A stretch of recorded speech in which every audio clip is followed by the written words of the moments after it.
In the Gun, episode number 110 here of your new favorite WVU football podcast. I am Wesley Euler with the best teammates in the business. We got the runaway beer truck down the sideline, Big Owen Schmidt, and of course the signal caller, Jed Drenning. You already know that this episode of ITG is brought to you in part by our friends at Bet Online, where the game starts. And gentlemen, speaking of starts, the college football playoff going to start to heat up tonight. We were recording this, it's Monday evening, but Tuesday, the first college football playoff rankings will come out. And I don't know, guys. Part of me thinks this won't be quite as dramatic in the future. You know, when the field's going to be expanded and at least the parameters are still not crystal clear, but more clear than they at least are now in the 14 playoff of how you qualify and all these different things. But this year is shaping up to be you could have a lot of one-loss teams. There's going to be a lot of debate here. You know, who's got Oklahoma or Texas? Well, Oklahoma beat Texas head-to-head. Well, Texas has the better loss because it's to Oklahoma. You know, all these one-loss teams. What happens if, someone like Florida State drops a game? There's the SEC factor in this as well, too. Penn State has one loss. Ohio State, Michigan, what happens there down the stretch? For the last year of it being a 14 playoff, gentlemen, this one has the chance to go out with a bang and a lot of attention and a lot of debate around these rankings every single week. Yeah, I think man. Yeah. First of all, we talked last week. You guys were both doing the polite thing there and waiting for the other person. That's right. We were. We talked last week about the goings on at Michigan. And boy, it felt like something was going to happen last week. But it sounds like this black cloud is going to hover over Ann Arbor for quite some time. I mean, now we're out of the bye week for Michigan, into game week. They might have this thing hanging over them for the duration of the season. And there's a fair to middling chance they come out number one in this debut CFP poll. I mean, we'll see, right? But good chance. Yeah, we kind of know who the top four are going to be in this initial poll, outside of some surprise. I don't know that Washington is going to slip in.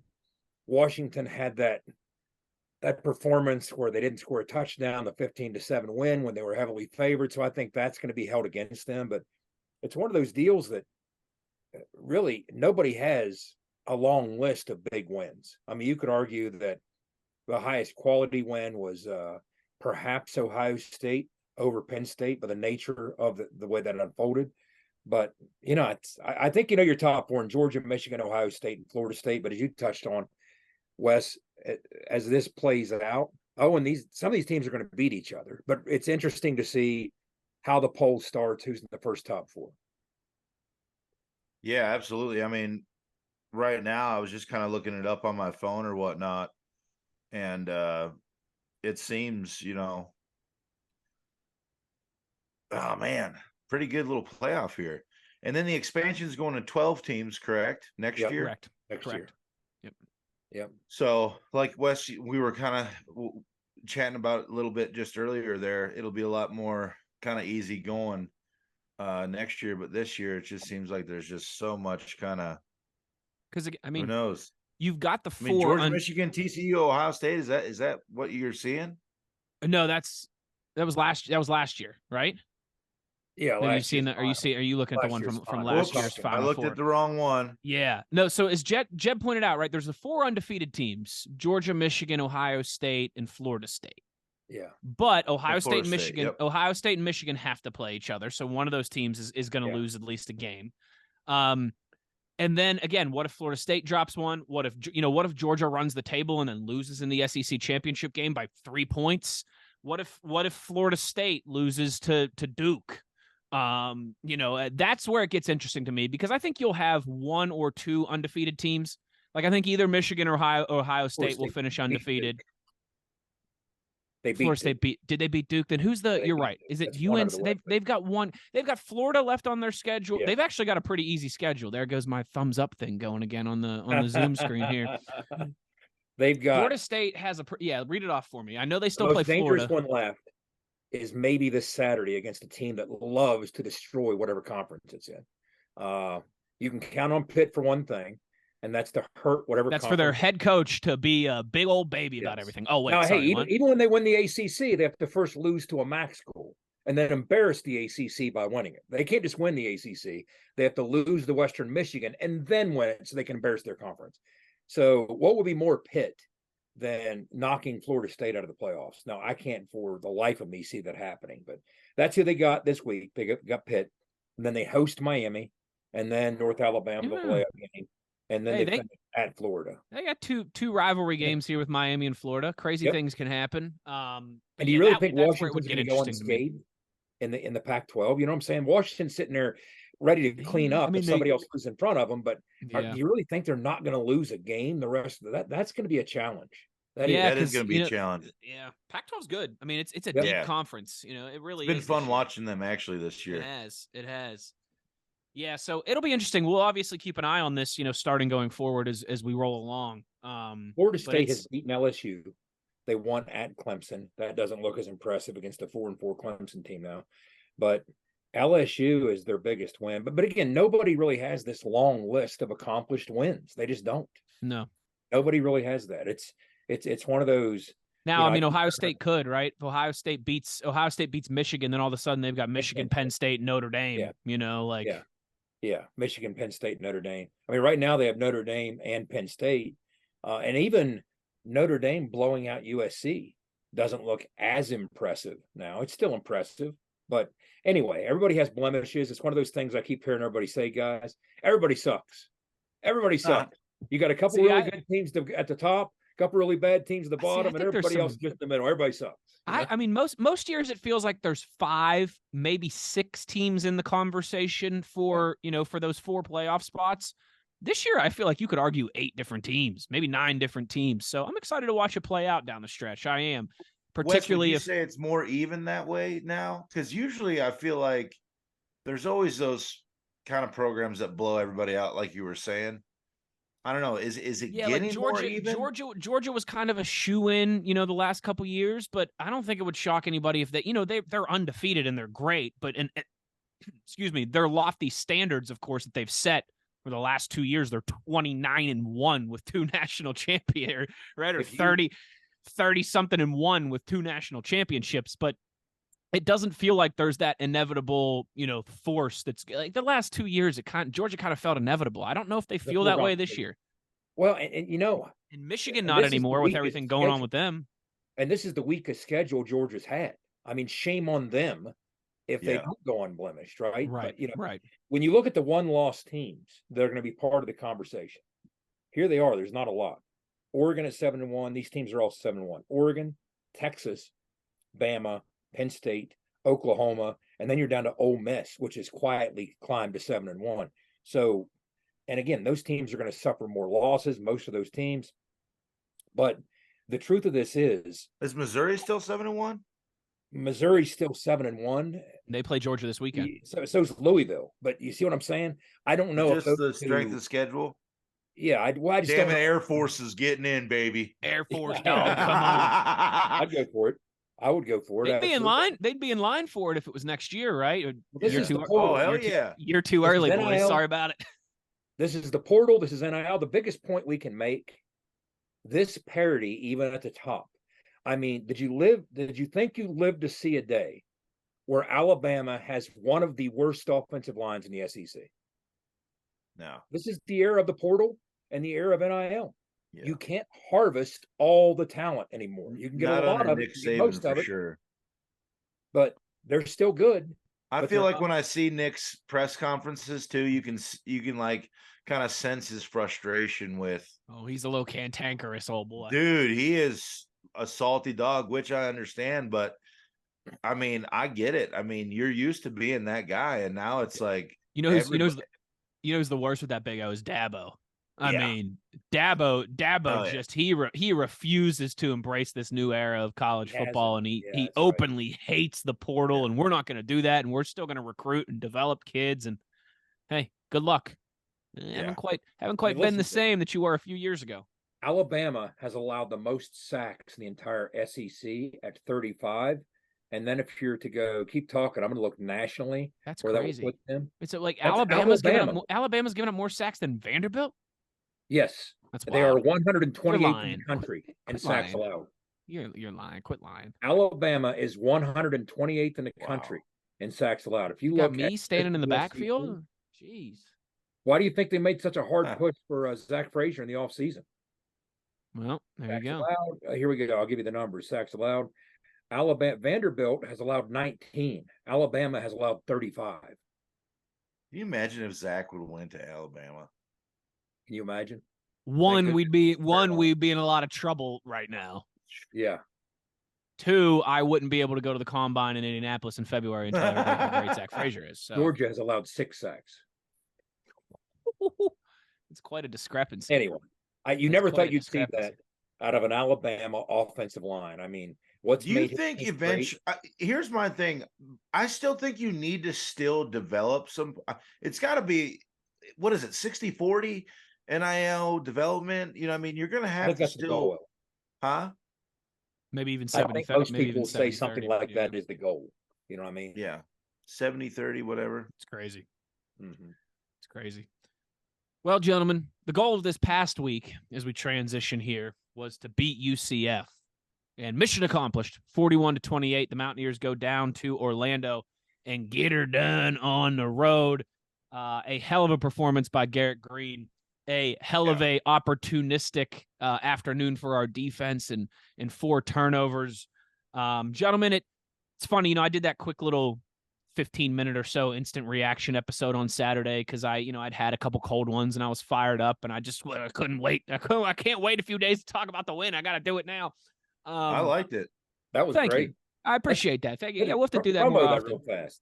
Yeah, it's up on our YouTube page and wherever you get your podcasts. It's episode 109, the episode before this. It was just me, happy, couple beers, 15, 16 minutes after the UCF win on Saturday. I actually had a rare Saturday where I was at home. Wasn't traveling with the Steelers. I wasn't at the game because it wasn't in Morgantown. My wife and my mom took the girls to like a trunk or treat Halloween costume thing. So I just had the basement and the TV and the Mountaineers and a couple cold ones. And as soon as it was over, I thought, you know what? I'm going to talk about this for a few minutes. And what I said in that was it felt like our day. And that's really weird to say as a WVU fan because it never feels like our day, right? I mean, it never feels, it always feels like something happens, a disaster strikes, or this happens, or a bad call here, or we shoot ourselves in the foot there, or the ball doesn't bounce our way because we know the ball's not round, right? It bounces all different crazy ways. Man, you found a way to get it done. You were pretty fortunate, I think. Listen, all credit to the defense and being opportunistic, right? But I laid this out on that instant reaction. You also had 2 fumbles that you recovered. They threw 3 interceptions. Their quarterback put it on the ground. We got it back. Garrett put it on the ground, or their quarterback put it on the ground. We got it. Garrett put it on the ground. We got it back. Pac-Man Fox put it on the ground in the red zone. We got it back in what could have been a huge moment. So, credit to the guys, credit to the offense. I mean, we ran for 286 yards and 5 touchdowns. We had 4 takeaways. Like, I don't want to downplay what they did, but there were just also some elements in there. For me, it felt like it was our day. And I'm saying that as a positive because I think this team was owed that because they haven't had that yet this season. It went the opposite against Houston. It went the opposite against Oklahoma State. So I was glad to see the full team performance. And I was glad to see the boys, maybe you still hold on to win if a couple of those bounces don't, maybe Garrett loses that ball and UCF recovers and you still end up winning. Maybe Pac-Man Fox, you don't get to jump on that ball. I think it was Thomas Remack who grabbed the fumble and you still end up winning. But maybe it's not a comfortable, 2-score win, something like that. But credit to the guys. They came to play. They got a little good juju from the universe as well, too. And I think that made for a fun afternoon down in Orlando. Yeah. Looked like a fun crowd, too. Looked like a cool place to go play a game. It seemed like it was full, at least at the beginning to halftime, wasn't it, Jed? Yeah, it was good crowd. Good amount of Mountaineers there, too, it sounded like and looked like. Yeah, I had a lot of people down there, had a good time. Man, there was something that you said to me, Jed. I'm glad we finally have, or I never thought we were going to have another good running backs coach. And then obviously you kind of gave, can you, describe what you mean when you say that. You mean with Jaheim? Yeah. Yeah, I said I didn't think we could find a better running back coach than Chad Scott, but next thing you know, Jaheim White's popping off a 32-yarder and watch CJ go, because it was almost like that room just needs to push each other, and you Yeah. recognized. Yeah, he Welcome had back, a beautiful CJ bounce read. Well, it wasn't even a. I don't even think it was. Maybe it was an inside zone play. Yeah, But he bounced out to the outside and broke a real nice run. He's, from what just all I can say is from what you say. If he does get, take it a little more serious or whatever he's doing at practice. I mean, some guys are like that. Some guys like to just have fun on the practice field or wherever. I mean, they're not going to be that like always like hard. I'm the hard nosed serious guy or whatever. But I'm 100% with you. I mean, those guys just need to push each other and understand it's going to be a running back by committee deal. Everyone's kind of got their own little strengths. I don't think we have one guy who's the Swiss Army knife for everything we do. But I think the guys that we do have do really well at what they're good at. Yeah, I think so too. And it's nice to have CJ for a lot of circumstances, but certainly in those short yardage circumstances. Oh, for sure. And then it's fun to watch Jaheim. Man, when you talk about when you run that stretch play, Owen, whether you bounce it, you bend it, or you bang it, he has such electricity and explosiveness. Yeah, he he's just quick. bounces that thing. He sees it, and they can't. But it was an interesting venue. Okay, it was our first trip to the bounce house. Previous trips playing in Orlando, we were always in the Citrus Bowl, whether it was for bowl games or against UCF. But it has very much a G5 feel. But here's what's interesting about it. The bones are there for something really cool. And they're about to make a massive investment in that facility. And as you're approaching the field, it's kind of neat, guys. It's like there's a village with a bunch of shops that Tony and Dwight and I were driving through, approaching the stadium. It's just a neat layout. And they have, unlike when you're sitting in Suncrest, nothing but flat ground to build on. So just take these down. Sure. You have all kind of flat surface. You can get creative. But we talked about this in the pregame because we were talking to their play-by-play guy, and he was walking us through this. A lot of these places have some sort of sugar daddy. Well, the sugar daddy in Orlando is Disney. Okay, the tourist dollars in Orlando, there's a tourist tax, and that they put that extra $1 if they want to build something. Well, it's like $1.5 billion a year are generated. Oh my God! Or sorry, 1 penny. That's what I was hearing from the Myrtle Beach crew. Penny. Yeah, and that adds up to that. Yeah. So for the first time in quite some time, UCF has positioned themselves to be the beneficiary of some of that money. So what they're about to do in that facility, again, the facility far and away doesn't blow you away at all. It has steel bleachers. It has a G5 look, but it's just where it sits, what's surrounding it. They're going to invest 90 some odd $1 million in the next 3 to 5 years to upgrade that facility. Like the press box, I don't know if I told you or not, Wes. It was more of a cockpit. It really was. It was too deep. It was a broom I closet, sat behind Tony and Dwight like a pharmacist up top, looking down at me. Yeah. And there just wasn't much room. It was G5 in a lot of ways, but the bones are there. And you could see they're sitting on something really cool once they take some of this Big 12 money from this $40+ million TV deal, right? So once they can do some of that, once they work their way up to a full payout, it's already going to be far more than what they've been getting. But that combined with this resource of tapping into some of those tourist dollars, that tourist tax, I just think they could be sitting on that's a diamond in the rough, in my opinion. It's a neat place to build something like that. Now, right now, not at all. Again, it could really, really stand to improve in 100 different ways, but the infrastructure is there, and I want to see it in 5 years. And you're surrounded by such fertile recruiting ground. Yeah. But a lot of things to consider when we went in there. We saw what they played like against Oklahoma. We figured we were going to take their best shot. It was a homecoming crowd. Tickets were a lot more than people thought they'd be based on what people tell me off the StubHub secondary market. And it kind of played out like that. It wasn't entirely a sellout, but it was a good crowd. But I'll say this, you mentioned the Mountaineer fans. I had people on the elevator even commenting that, they weren't commenting to me, they were commenting to each other. We've never seen a visiting team travel like this. Yeah. Well, part of it's traveling, but part of it's we come out of the woodwork because West Virginians are everywhere, right? But yeah, we turned out in great numbers. So yeah, the fans made a difference for us, but I think it did all start with the run game. It was fun to get Tomas back, even though it was short-lived, to have that whole unit in its entirety until we lost Doug.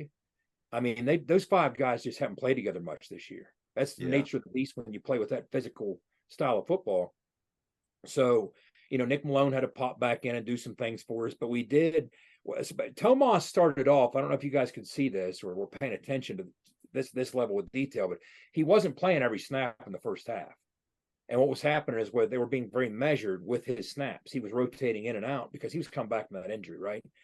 Well, once Nick went out, he was more regularly inserted in there, and we kind of got started leaning, especially with Wyatt at left tackle, leaning on them on that left side a little bit. And it was interesting the construction of that defense, that Central Florida UCF defense. They had three, I thought, really good edge rushers, not just two, but three really explosive, talented long edge rushers. They had solid corners. Matter of fact, I think they had two exceptional corners, but when you mix in the nickel back, they play four corners quite a bit, so they stay fresh. So they were very athletic and strong on the outside of that defense. But we thought there were some opportunities there on the interior, and we had obviously some success running the football. We tried to take some shots and make more out of the pass game. I think that's why we tried to start the game with that. I even asked Garrett about it in the post game. It's the first time we started a game, first snap of the game, with a shot play to EJ. And that's something I liked it. We got the coverage we saw. I mean, Garrett put that on himself. But we're now in position to be able to do those types of things. I mean, one of the things we'll talk about as the week progresses and later shows, guys, Garrett now is tied for the Big 12 lead in completions of 20+ yard pass attempts. So that's a dimension to this offense that's been lacking. Okay. So question, Jed, real quick. Yes, sir. In my opinion, is Chad getting a little more say in play calls? I don't know if it's play calls as much as it is the configuration of the game plan. I know. Okay. Because I'm seeing it just seems a little bit, I don't know, more everybody. Yeah. You know what I mean? Everybody's kind of getting some love. The biggest difference that I see, Owen, it's kind of what we said coming out of the Houston game with what Garrett did. That Houston game is to some extent, when you talk to the staff leading up to the Pitt game, what we were expecting out of Garrett in the Pitt game from a game planning standpoint. That was when we were going to unveil the offense as we want it to be. Garrett making true reads, Garrett doing zone read, Garrett doing RPO, using all three of the backs, pushing the football vertical. But Garrett gets knocked out of the game, handful of snaps in, a different animal. Yeah. So it didn't come until later. But I think it's a function more so than anything of you're seeing now they kind of took the training wheels off. Garrett's at full speed. And they're saying, hey, we're going to let you actually run the entire offense. Yeah. That's going to be deep balls. That's going to be you making critical reads and RPOs and in zone reads. You're now a critical part of the run game and true keep it type reads. So I think in the last 3 weeks, more and more, that's what you've seen. And probably to a much larger extent, even against UCF than against Oklahoma State or Houston. Buddy, hell of a competitor, and he is tough as nails. Dude, I love watching him play, man. He got the hell knocked out of him. I know, but he is tough as hell, man. And a lot of it, he'll admit, that's on me. It's not like Neil's not trying to protect him with the call. Sometimes he is, but Garrett's just trying to make stuff happen, man. He thinks he's bulletproof. Like that last shot that he took late in the fourth quarter. Cool. Dude, give the football. Buddy, Jed, you've put a helmet on before. It does something to you, okay? Yeah, it does. I mean, I think I texted you guys a picture when he was under the quarterback tent. He was sitting there and he's trying to talk to Sean on the phone. And meanwhile, the trainers are coming up to him because he's bleeding from like 6 different places: his knee, his hip, his elbow, his arm. I mean, he just plays a physical brand of football. He needs to be careful and protect himself. That's my biggest concern. He needs to be smart and judicious with the shots that he takes. Yeah. To protect himself. But when you talk about on the defensive side of the football, the difference that the turnovers can make. First of all, it's the first time we've had 4 turnovers or 4 takeaways since Neil got here. How much of a difference can that make? Well, UCF converted 75% on third down. Now, when's the last time we won a game allowing the opposition to convert 75% on third down? I got an idea. Yes. I got a guess. The first Big 12 conference game, the 70-63 Geno 8 touchdowns against Baylor, 2012. No, but I'll tell you real quick what that was. That was a good guess, though, right? A pretty good guess off the top of my head. Not bad. Well, I'll tell you what that was. They were 69%. Nice. Baylor was in that game. They were 11 of 16. This database that I have at cfbstats.com, it goes back to 2009. Not only can I not find a game we won allowing 75% conversion rate on third down, I can't find a game at all in which we allowed 75% on third down. Now, if you're going to do that, what do you have to do to offset it?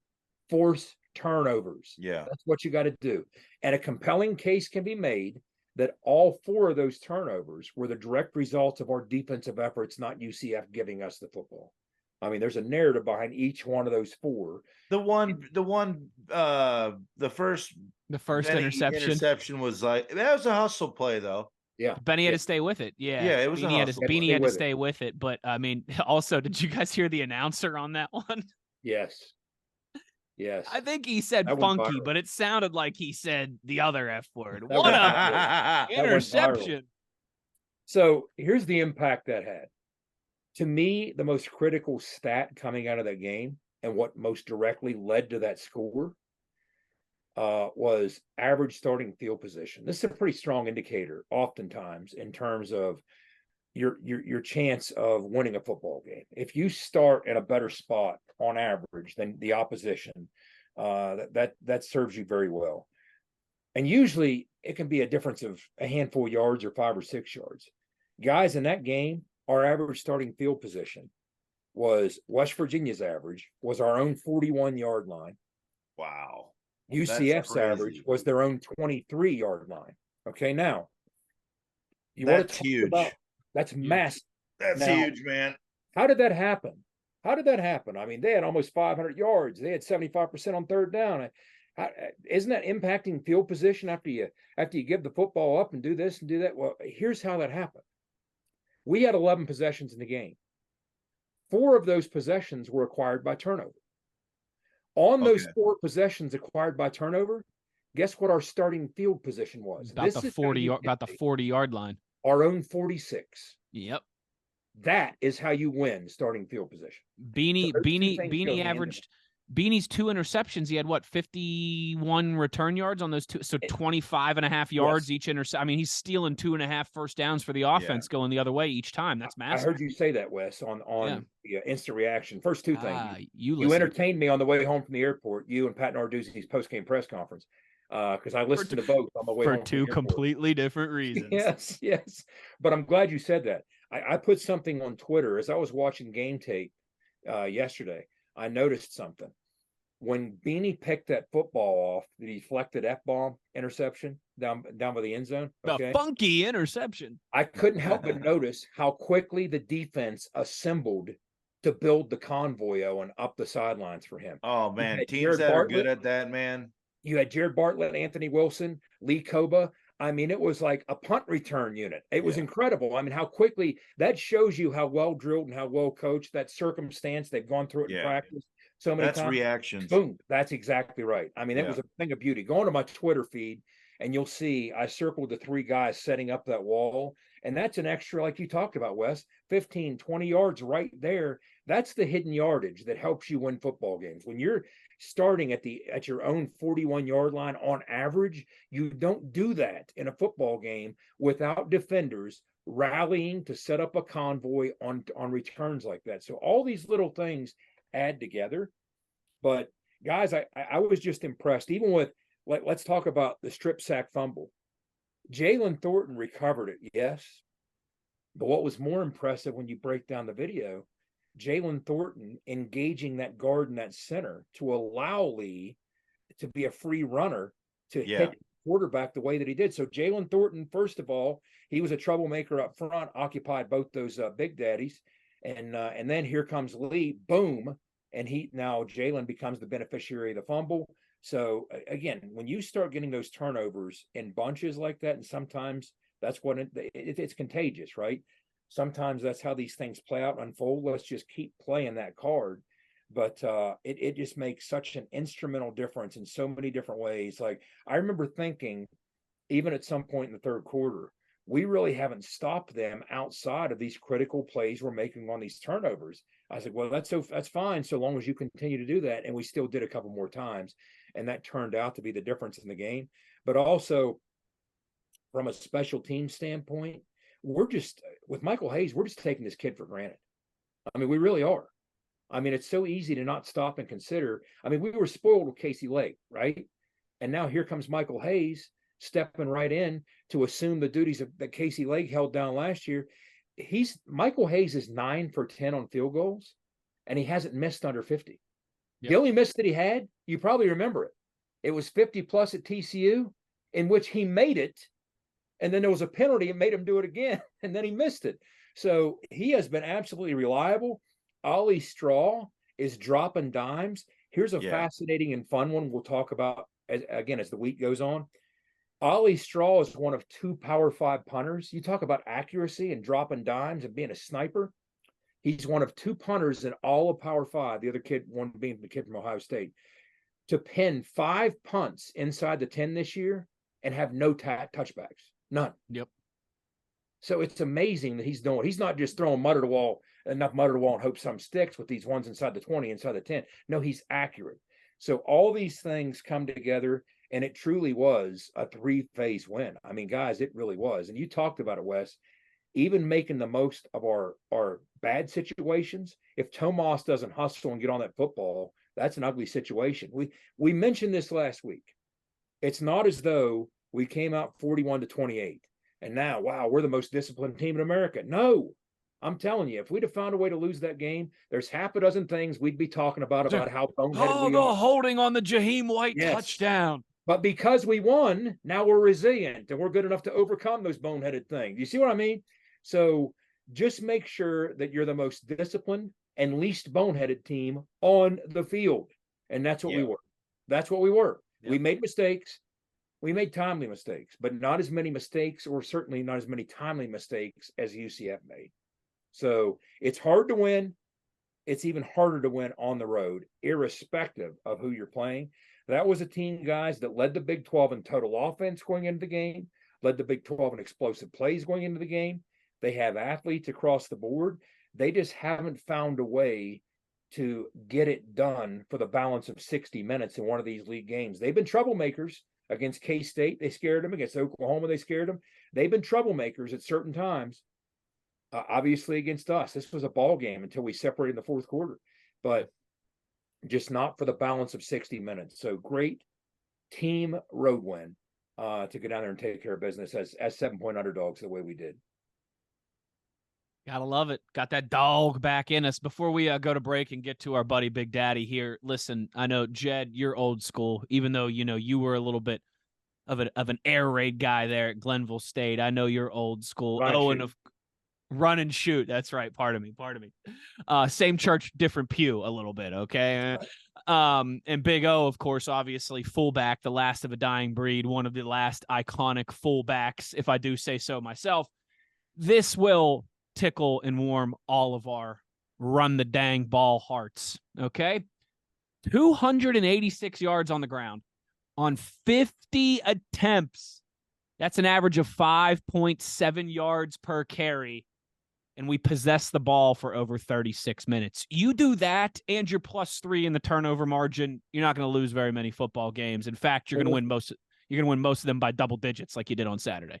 4th in the country in time of possession now. In other words, here's what's amazing, Wes. The style of football that we're playing, Central Florida had the ball for 13 or so fewer minutes than we did and ran more plays. Correct. And ran more plays. We're methodical. It's true. We're methodical. We're out there to protect our defense. That's what we're helping. When we run the football and do what we did, 286 yards rushing, the most by West Virginia against an FBS team in 6 years. So these are the types of things. When we saw the depth of this running back room, and we recognized what Garrett can do at his best as a key and instrumental part in the run game, making you play 11 on 11 football defensively. Toward the end of last year, we saw spurts of it. This is what we envision. Now, just sprinkle in, maybe he hits EJ the next time on that shot play. That's coming. Which, another downside, Devin, come on. Come on, Devin, what are you doing? Oh, man, he had a case of the drop skis at times. Yeah, he did. Just getting those eyes upfield, trying to make something happen to secure the catch. And, let's knock on wood that hasn't been an issue for us. And in previous seasons, it sometimes was. We're dropping them on the other side now, which is just fine because we get PBUs instead of picks. But I'll take the PBUs. You talk about PBUs.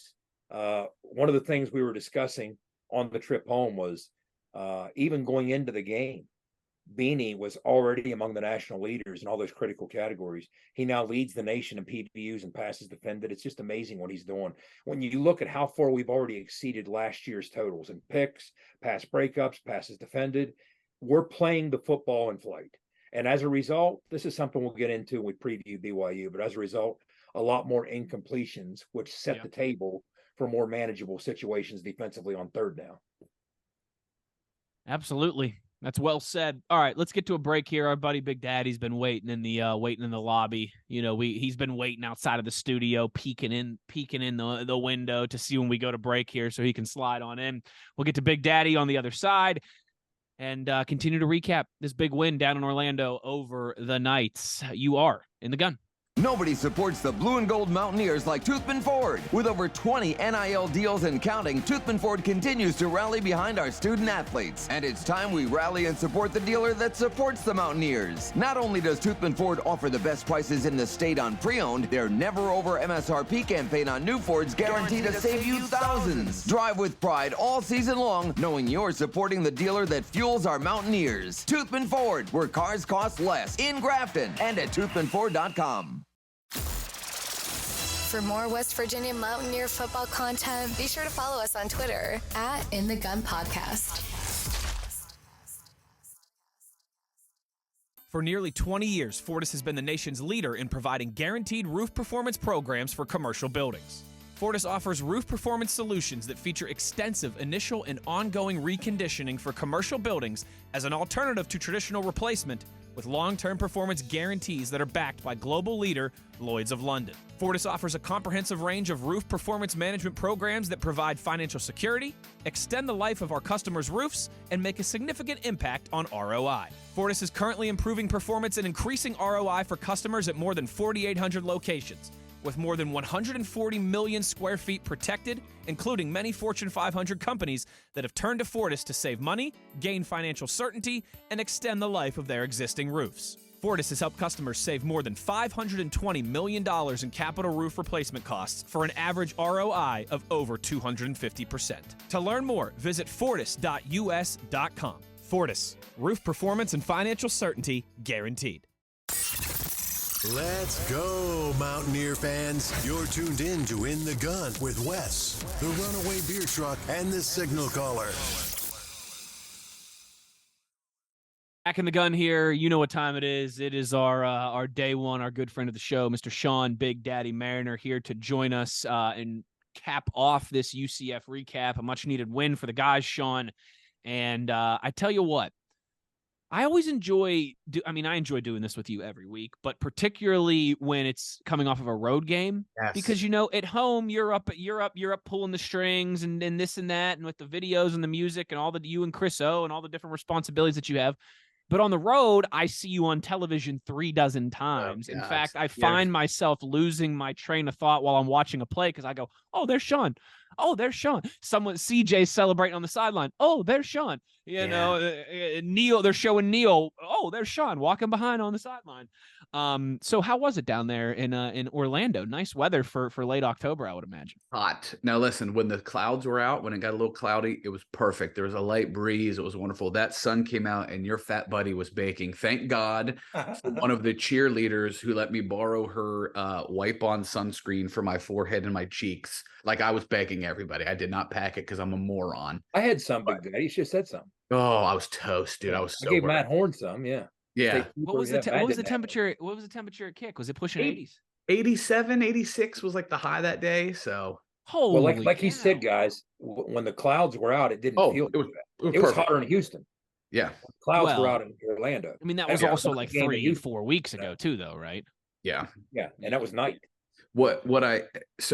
I obviously love when we score. It's amazing. I love getting reactions from the guys on the sidelines, but then I can feel my phone going up and I know that I've looked like a moron at some point. So Yeah, it's not great.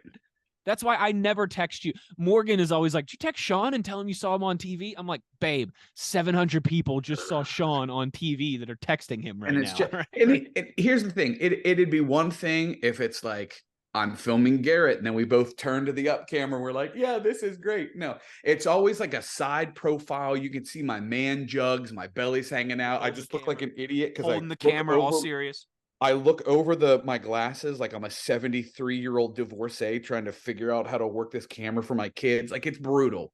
It's brutal. It's never me looking good on camera on the sidelines. Big Daddy, let me ask you something. I had the headsets on, and even like I had half an ear out. When you were talking to Garrett, and I ended up with you and Garrett, what were you guys talking about when you said, "Oh, you quarterbacks should do that"? When you told me, I try to shoot the play, get the touchdown if I can, but Ross and Andrew, our video guys, normally do a great job. And then I just get to where they're going to come off and follow them and just go.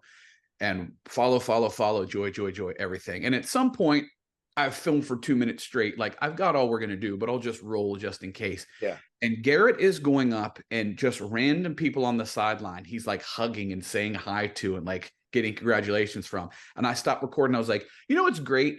I'm on every trip with you and I don't even get like a smile, a thumbs up or anything. And so then he starts giving me hell back. And then here comes Jed over and that's my number one. I'm like, great. So now I'm going to get crushed even more. You guys are quarterbacks together. Okay, you quarterbacks stick together. Okay, I get it. I look like an offensive lineman. I didn't play quarterback. Wonderful. I was coming in the tail end of it. And I didn't hear all that. And I was like, what did that mean? I was like, all right. You guys can talk breakdowns and stuff. And I'm just. I got you. Sean, let's stay there for a second. Anybody that puts on the old gold and blue, we like, right? We cheer for, we root for those guys. We want to see them do well, both in their personal lives and professional lives and what they do in the, in the arena of athletics, whether it's on the grass or the court or the pitch or whatever it might be. But every once in a while, not every once in a while, fairly often, it's part of one of the joys, honestly, of college athletics. If I'm going to really dig deep here, you get kids, man, that are just so easy to root for, that you just fall in love with them real quick. Again, we like all these guys. We love all these guys. We want to see them succeed. We root for all of them.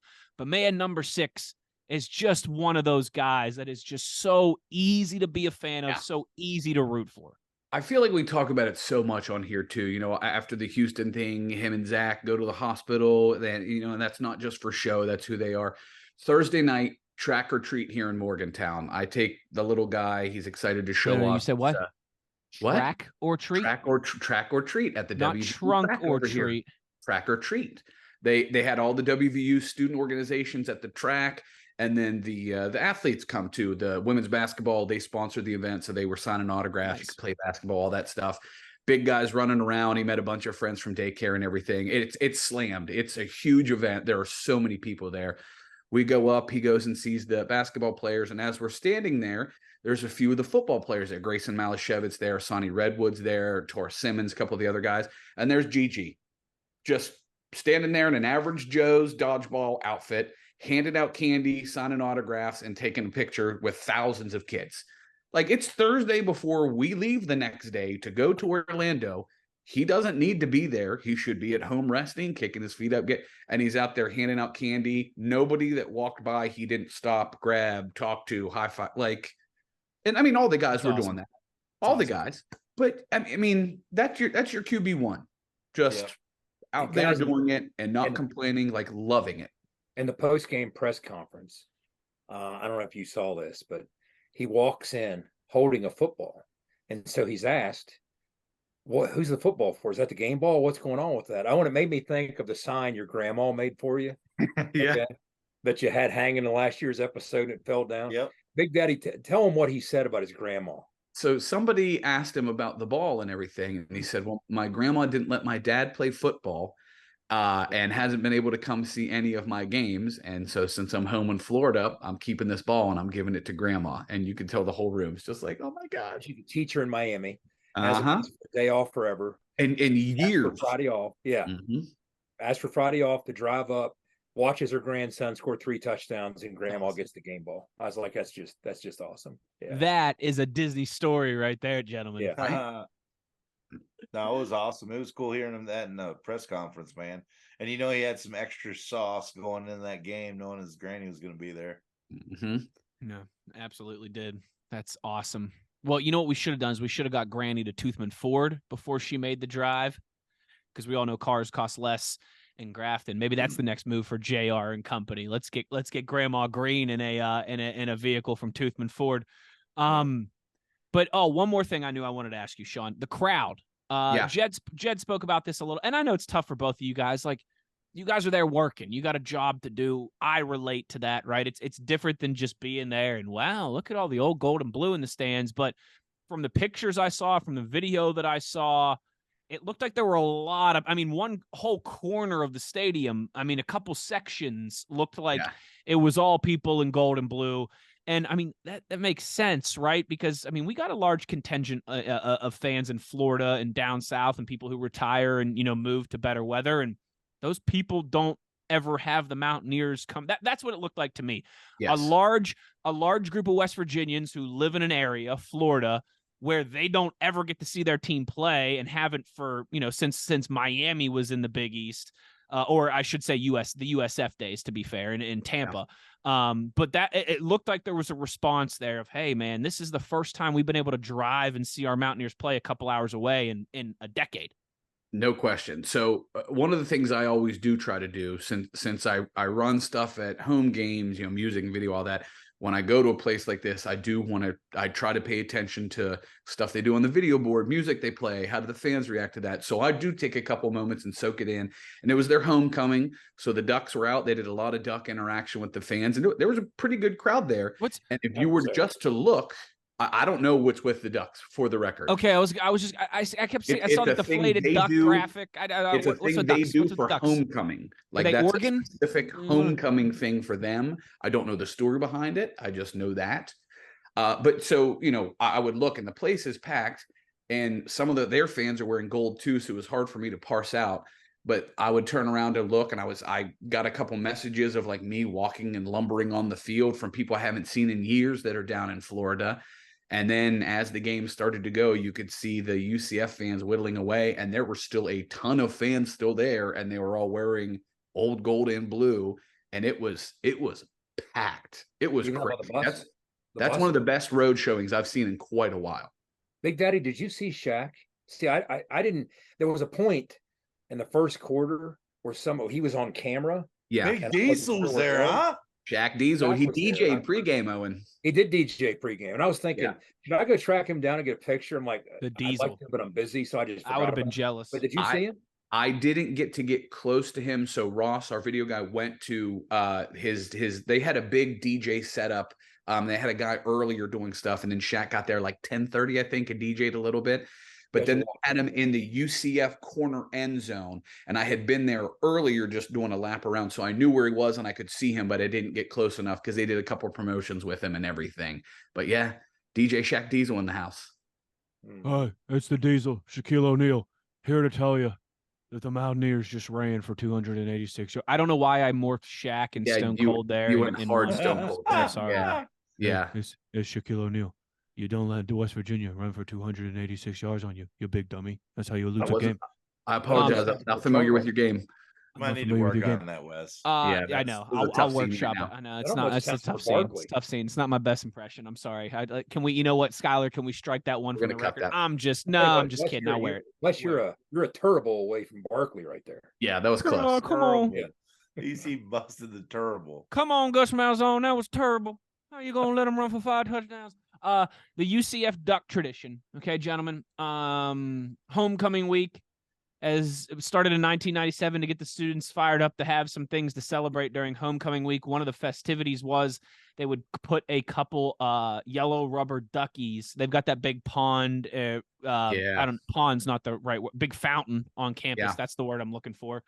And they would put a few rubber duckies in the fountain, and all the students would go rushing in, and like it was a big deal if you were one of the people who found. It's almost like an Easter egg hunt, but with rubber ducks in the fountain, if that makes sense. So it started in 1997, and it's become a big deal. There's an interview here with their student newspaper with some alumni who has 1, 2, 3, 4, 5, 6, 7, 8, 9, 10, 11, 12, 13, 14 different ducks from over the years. So this person's pretty serious and goes back every year and has a strategy clearly that works. Yeah.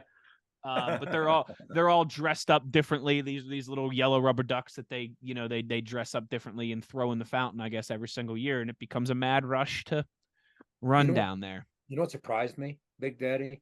So many, and I understand their school colors, but in that kind of heat, did you notice how many of their fans had black shirts on? Yes. Black polo. Wow, you really have the wrong shirt. I felt really bad. They're used to that, though. Their mascot Nitro in full night regalia. Like, even though it's a foam suit, it's still a human. And I was like, guys, they live in Florida. They're not pasty. They're not pasty Northeast boys like we are.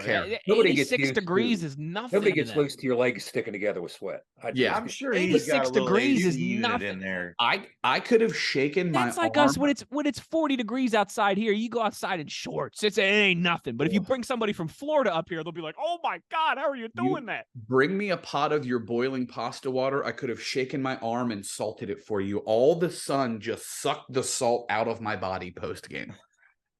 It was insane. I felt bad. Neil is at the podium. I'm recording, and I turned around to like edit something, and Chick-fil-A was our post game meal, and I'm like shoving chicken in my mouth while Neil's talking, and I'm supposed to be working. Like I'm going to go down, and no one in this room is going to be able to get me up.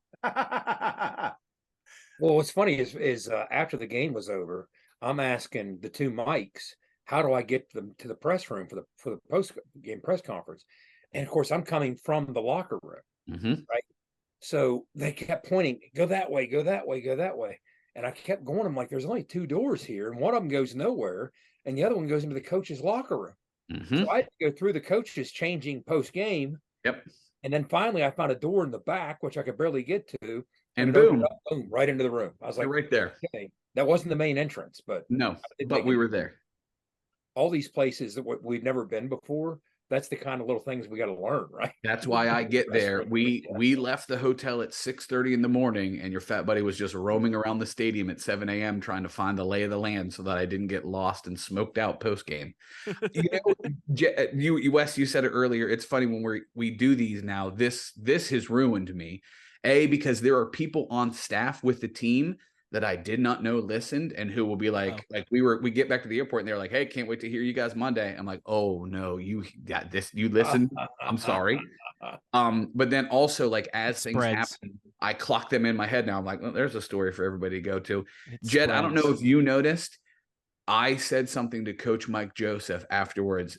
He was into the game in a way that I haven't seen him in a while. Like, Cole Taylor caught a pass and tried to like jump stop and keep going. And Mike Joseph's over there like doing moves on the sideline. I'm like, I haven't seen that in a while. And I said it to him post game, and he just smiled and goes, there's smoothies over there. Get one. And I was like, oh, that sounds good. And he goes, that wasn't a recommendation. Like, yep, yes, sir. I'm sorry. I made a joke about you, so now I will follow whatever you say. Immediately. Well, I have guys on the sideline, like the other day, Big Daddy. Somebody was asking me in the second half as we get cranking, hey, did you pick us for rushing offense this week? And I was like, first of all, you watched that? Yep. Like, second of all, I suck at it, so I don't like that you watched it. So I was hoping you didn't see that. And you should know that Owen's picking the rushing offense. I'm not. Yeah, and then you were like, yeah, Dum didn't pick us. Yeah, Dum Owen didn't pick us. I can't say it enough. I have been a fan all my life. I've been around it all my life. I've picked up some stuff. I'm never going to know 1/4 of what Jed knows. But it's fourth down late in the game. We're still driving, and I just go over to Jed, and I just do the tap ear so we can pull it off. And I go, what do you do here? And then everything he said, I would just try to go, oh, yeah. No, yeah. Because he immediately goes like, well, you could run totally. this boundary, totally. this and this, but you got to watch out because the backer's going to scrape. I'm like, yeah, he's going to scrape. He's definitely going to scrape. Like you took it, you said it, and I thought it. So yeah. Or the 2 plays they ran after we talked. But we were 2 for 2. I do have to give you credit. Yes. Well, it's good to know that Jed's better with his in-game predictions than he is with his signal caller of the week. Situational awareness, Jed's still high. Looking ahead, no thank you. No thank you. Forget it. I got to be in the moment. Man. Okay, this has been came in fun. some fireworks there, dog. This has been fun. I'm sorry, Jed. I'm sorry. If it makes you feel better, I filled in for Jed on Phil Steele Friday last week, and I laid an absolute goose egg. So in my predictions there, so Jed will get his shots back at me when him and Skylar record with Phil later in the week. I'm setting myself up. I'm laughing now, but Jed's gonna laugh last, which is always which is always way more dangerous. That's that last one you just did with the thumbs. That, like Owen said, the fireworks there. That almost looked like the Thomas Volunteer Fire Department's fireworks on the 4th of July. I mean, that went for a while, didn't it, Owen? Yeah, it did. No, when you're just dropping hits here on the program, the fireworks just keep coming. Okay, this has been a lot of fun. We got to wrap this up. We got to get Sean out of here. But Sean, obviously, we'll have our BYU preview here later in the week in a couple of days. So I'll give my impassioned plea to get a rowdy crowd. I'll give my dissertation on why we should all want blood from Keaton Slovis on Mountaineer Field Saturday night. But since this is the last we'll talk to you this week, I want you to look into that camera, all right, and I want you to tell everybody why they got to get their butts to Mountaineer Field on Saturday night. Everybody in the building still remembers and or has the Keaton Slovis speech from last year saved. That's it. That's all you got to know. He might have changed teams. It might not have to do anything with that team from last year. It still exists. He still said it. He still has to come here. And Big Daddy, it's a good thing we have a villain. Yes. Because if there's 2 ends of the spectrum in terms of how easy someone is to dislike, one end of the spectrum is Pat Narduzzi. Which couldn't be easier. The other end of the spectrum, I really don't think I can dislike Kalani Sitake. I just don't. I don't. I mean, He's too good to do. Did you see what he said today? Yeah, I did. The angel on this earth about country roads. Like, sir, I I understand you might not know, but I love that you love the song. I love it. Yeah, we sing it after wins, though, so you should hope you don't hear it. Yeah, but thanks for speaking it into existence. He is. I tell you what, too, though, I am very excited to see the Chuck Howley. Yes, that's gonna be cool. I got to be a part of the Cowboys. Did a huge documentary on him, and they brought down Doug Huff, a writer from up my parts in Wheeling. They brought him down to Morgantown, and me and my 2 coworkers, one of my bosses, got the pleasure of shooting it for the Cowboys through Zoom, and like hearing those stories and hearing, like, I knew of him obviously, but that was my dad's generation. And so hearing the stories from Doug, who got to cover him and everything, was just like, dude, this is incredible. And getting to see that Saturday is going to be really, really awesome too. And I mean, come on, night game in Morgantown, 7 p.m. kickoff. Let's get weird. Doug Huff's a legend in his own right. I mean, big time himself. Yeah. 7:00. Let's get weird. Let's get weird. In the Peach Lot. We'll talk more about that we got the BYU preview later in the week. But just know the dogs are coming. All right, baby. Sean, thanks as always, buddy, for your time. We appreciate it. A final thank you before we go to our friends at Fortis and Rick Lewis, the best commercial roofing business in the country for roof performance and financial certainty guaranteed. Make sure you visit fortis.us.com. For Big Daddy Sean Mariner, for the signal caller Jed Drenning, for the runaway beer truck Owen Schmidt, I am Wesley Euler. Of course, the one thing we ask of you is to be an ear and tell an ear about your new favorite WVU football podcast. Play to come this week. We got Pick'em on Wednesday. We got BYU preview on Thursday. Phil Steele on Friday. So keep it locked as always. You know where to. We may have the return of Professor Schmidt for the BYU preview. Listen, Jed, all I need to know, all I need to say is if the poem or the preview doesn't include blood and Keaton Slovis, I don't want to hear it. Mm-hmm. And he never forgave, and he never forgot.